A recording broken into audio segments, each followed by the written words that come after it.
What's up, everybody, and welcome to another Angle of Pursuit podcast, your fantasy football, sports betting, and now NASCAR home over at fakepigskin.com. I am your host, Kyle Robert. You follow me on Twitter at NotoriousKRO. Brian Twining, this is something I never thought I'd say, but when life gives you lemons, you pull out the vodka and make a drink. Yeah, I mean, with no other live sports going on, this is the best thing on TV, and it just so happens to be cars driving really fast, making left turns. So Yep. I have been glued to the last couple races at Charlotte. I've been doing the research. I've been thanks to getting some stats, getting some information, trying to figure out, because I've been betting this. Just give me something to bet. I'm always the game. True. Playing some DraftKings, having fun. I'm gonna dive in a little bit more this time, and I wanted to kind of get some information. And if we're doing this, that means somebody else is looking for information. They're looking for options, and hopefully we can be here to help. We'll try and do these for the next little bit, and as long as there's people wanting to watch this content, we will keep these videos cranking out. So let's jump into it. Let's talk Supermarket Heroes 500. This is taking place at the Bristol Motor Speedway in Tennessee. Obviously, as the name says, they're going 500 laps. Brian, I guess for you, give me that information. Let's talk about the guy who is 4-1, Mr. Kyle Busch. He kind of owns this track. Yeah, I mean, he's on the precedent of becoming like part of a rarefied air in NASCAR lore of a guy he's looking for his 9th win at the track, which is guys like Petty, and he has owned this. He's won the last 2 spring races, except for he won 2 of the last 3 spring races. He's won a night race there over the last 3 years. He, like you said, he is the dominant force at the Bristol Motor Speedway. But it's not just him. I mean, his brother too has had success. So the Bushes are looking like good bets. If you're looking for the easy money, how could you go wrong with 4-1 on Kyle Busch? And like us, we don't look at those guys. We're looking deeper down the list here. We are looking at that, but I do want to talk to our favorite options at 10-1 or lower, because if you don't, I mean, you're obviously looking at 30 cars or 20 something cars when it comes to an end.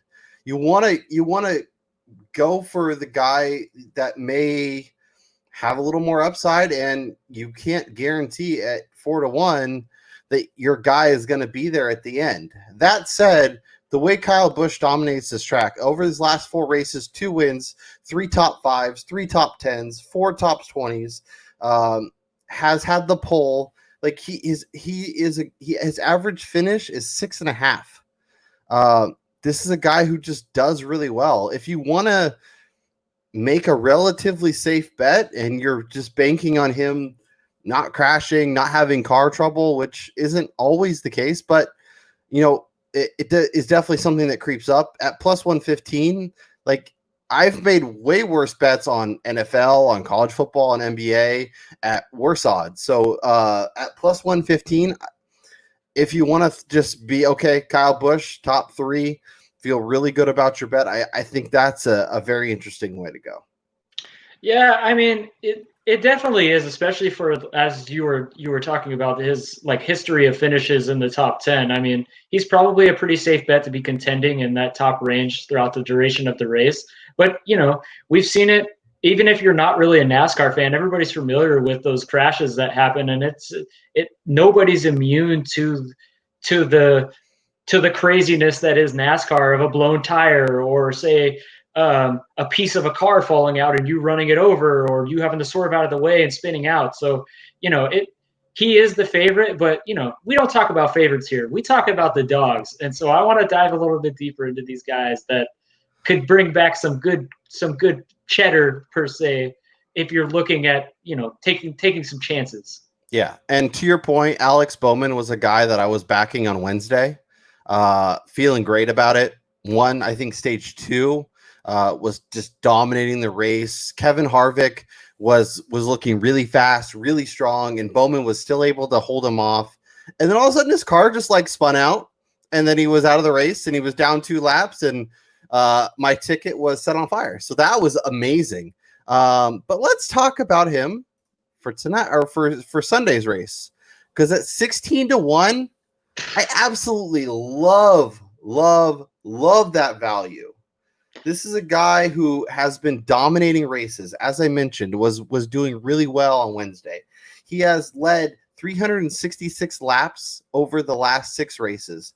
That's a first place by a wide margin. Kevin Harvick, the guy that was behind him, is second with 299, and no other driver has eclipsed the 200 laps led plateau yet, or of those 6 races rather.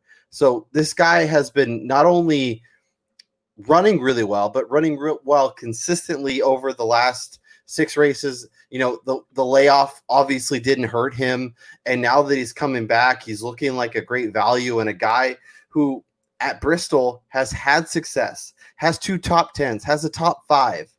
At 16-1, like I don't see what I'm missing here.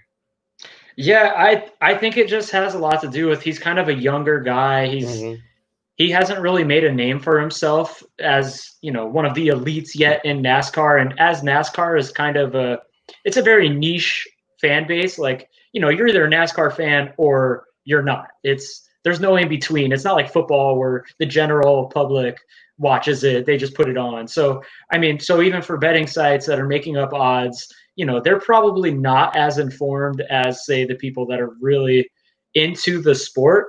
So a guy who we talked previous to starting the recording, and you asked me who was one of the guys I was looking at, and I also said Alex Bowman, just from watching the last 3 races.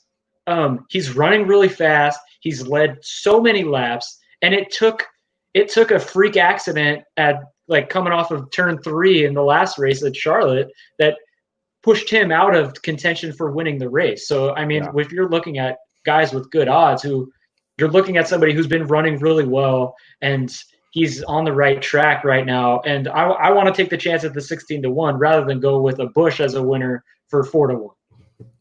No, I totally agree. 4 times the price. And if you want to talk 4-1, you can get Alex Bowman for a top 3 at 4-1. Like, I love those odds. And you know, NASCAR is like, if you want to give it, like, obviously, you know, the 16-1 payday is beautiful and is so great if it hits. But if he goes second or third, you're going to be killing yourself. Yeah. Because the one thing about NASCAR is a tire change, not enough fuel, some random bump of, you got a caught a fender and sliced the tire.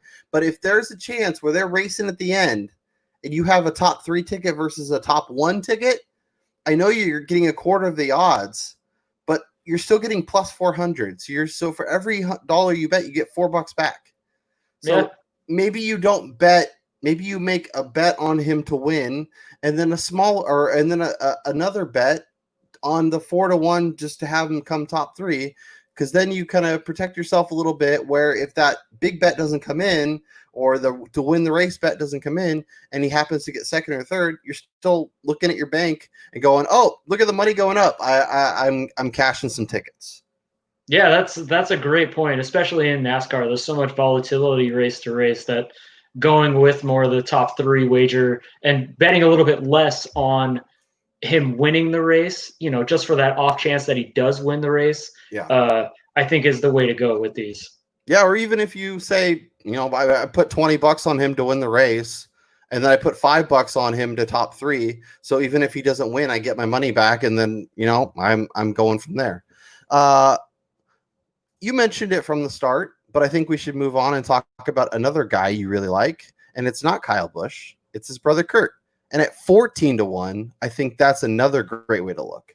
Yeah, I mean, Kurt Busch has run really well the last 2 races that he's raced at Bristol during the spring or the daytime races, and he's won a nighttime race over the last couple of years. So I'm looking at guys who have good history at the track, and also something that we were talking about is that so they're not practicing nor are they qualifying. So having a history of racing at these tracks during the day or during the night is going to be really kind of paramount in knowing how to set up your car, being able to kind of adjust to the current situation that we're in, that everybody's in. So guys that have the experience at these tracks, who have the lesser odds, I think are great bets for people that are kind of diving into this for the first time. So if you're just looking at names that you're familiar with, that might be the way to start for people to get into this more, and betting the top three way, like a Kurt Busch, who I really like this week because he's run fast the last couple of races as well. Yeah, But over the last 6 races, he has the second best average finish at 6.5. He has 3 top 5s and 5 top 10s over that span. yeah, I mean, if you're looking at a guy who's hot, just like kind of like we talked about Alex Bowman. Now, Bowman's a little bit different though, because if you look at his race finishes, he hasn't really finished as well, as he's been kind of in the mid-teens. And last race he finished 31st because of the unfortunate tire situation and fender damage. But I mean, Busch is a guy, perfect example of a guy with good odds, who has ran really well, who has a history at the track. So those two kind of fit perfectly with what we're dealing with. And another guy, if you want to, bet on him, but take a little less risk for a top 3, he's plus 350. I like those odds. He's currently starting as in the 12th position. Has a great shot to not only start well, but kind of stay in that top half and that top chunk for the majority of the race. And then all of a sudden you're looking at a guy who, as the race comes to a close, should be sitting in a prime position to not only finish well, but potentially win the race. Yeah. Another guy that I'm looking at the list right now on the DraftKings Sportsbook for winning or top 3. And somebody who kind of piques my interest is Matt DiBenedetto. Mm-hmm. I was looking over the history of the race, and last year's springtime race or daytime race, DiBenedetto finished second to Denny Hamlin. So, and he was also battling for first position. I believe it was in stage 1 yesterday at Charlotte. So if I'm going to take a long shot of a guy, I'm going to go with a guy who almost won the race last year. He got really close to winning a stage in Charlotte, and then I think he had some fuel issues or something that dropped him back into the pack. But as somebody who's kind of a novice NASCAR fan, like I've watched it as a kid, like I'm looking for those dark horse kind of racers that could, potentially bring home some good money here. Yeah. He's currently 40-1, 10-1 to finish top 3. Only has 1 top 10 though for this thus far, but 6 top 20s. So he's top 20 in all 6 races. So he's led 16 laps. He's been in the mix for a lot of these races, and has looked good since it came back. So if we're digging deep, I don't mind that at all. If we're looking for a little shorter odds, another guy that I really, really like is Ryan Blaney. Dude has been on fire of late.